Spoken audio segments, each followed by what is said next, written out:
क्या आप जानते हैं समुद्र में रहने वाला शार्क मछली, जिसे आज के समय सबसे खतरनाक माना जाता है, वो भी किसी दूसरे मछली से डरता है और उनसे दूर रहना ही पसंद करता है।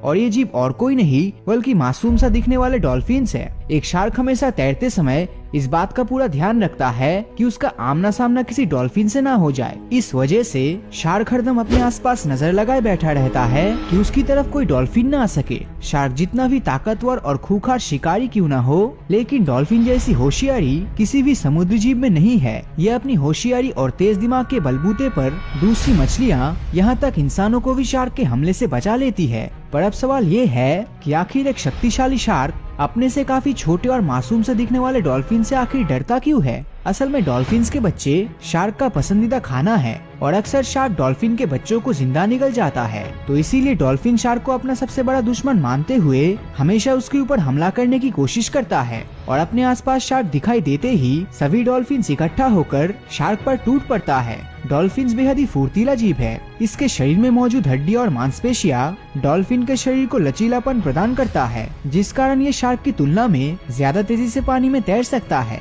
एक मछली की ताकत उसके पूंछ में होती है, इसमें कोई दो राय नहीं। ठीक उसी तरह डॉल्फिन के हॉराइजॉन्टल पूंछ ही इसकी सबसे बड़ी ताकत है, जिसके इस्तेमाल से डॉल्फिन तेजी से पानी की गहराई में पहुंचकर अपनी दिशा बदलते हुए पानी के ऊपर छलांग लगाने की क्षमता रखता है। डॉल्फिन की रफ्तार इतनी तेज होती है कि इसके चलते ये पानी के बाहर 20 फीट तक ऊंची छलांग मार सकती है। पर ऐसा कारनामा एक शार्क कभी भी नहीं कर सकता, क्योंकि शार्क की पूंछ वर्टिकल डायरेक्शन में डिजाइन होती है, जिससे ये पानी के अंदर तेजी से तैर तो सकता है, मगर पानी में नीचे से ऊपर या फिर ऊपर से नीचे मूव करने की काबिलियत इसमें बिल्कुल नहीं होती। यूं तो शार्क डॉल्फिन से कभी भिड़ना नहीं चाहता, पर फिर भी अगर कभी इन दोनों का आपस में आमना सामना हो जाए तो शार्क को सामने देखकर डॉल्फिन तुरंत पानी की गहराई में चला जाएगा और फिर पानी को चीरते हुए अपने मुंह से शार्क के पेट पर जोरदार वार करेगा। डॉल्फिन का मुंह बेहद ही स्ट्रॉन्ग हड्डियों से बनी होती है और इसी के साथ ये काफी नुकीली भी होती है। जिस तेजी और फुर्ती के साथ डॉल्फिन शार्क के पेट पर हमला करता है, वो प्रहार शार्क के शरीर पर बल्लम की तरह चुभती है, जिससे कि शार्क गंभीर रूप से घायल हो जाता है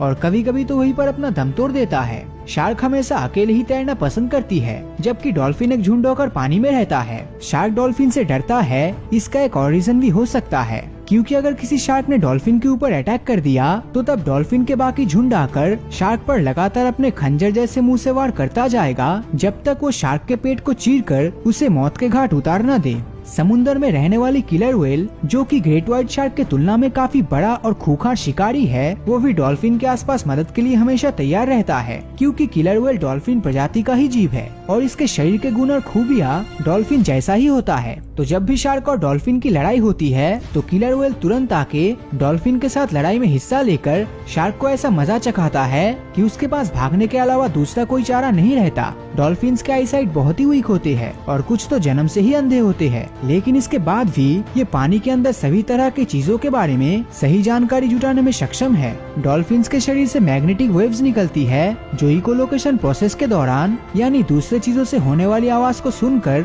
सामने से आने वाली जीव के आकार, रफ्तार और दूरी के बारे में एकदम सही से अनुमान कर सकती है। भले ही डॉल्फिन के शरीर का आकार शार्क के मुकाबले कम हो, पर इसकी होशियारी, रफ्तार और एकजुट होकर रहने का ताकत डॉल्फिन को शार्क से भी ऊपर रखती है। डॉल्फिन्स का दिमाग सभी जीवों से बड़ा है और इसे इंसानों से भी बुद्धिमान होने का दावा किया जाता है। इसके इसी तेज दिमाग के दम पर डॉल्फिन अपने से बड़े शार्क और दूसरे खूंखार जीवों के ऊपर भी डर पैदा करने में सक्षम हुए हैं। तो अगर डॉल्फिन और शार्क के बीच में लड़ाई हो तो आपके मुताबिक इन दोनों में से कौन जीतेगा? अपनी राय नीचे कमेंट करके जरूर बताएं। और अगर ये वीडियो आपको अच्छा लगा हो तो इस वीडियो को लाइक और अपने दोस्तों के साथ शेयर करना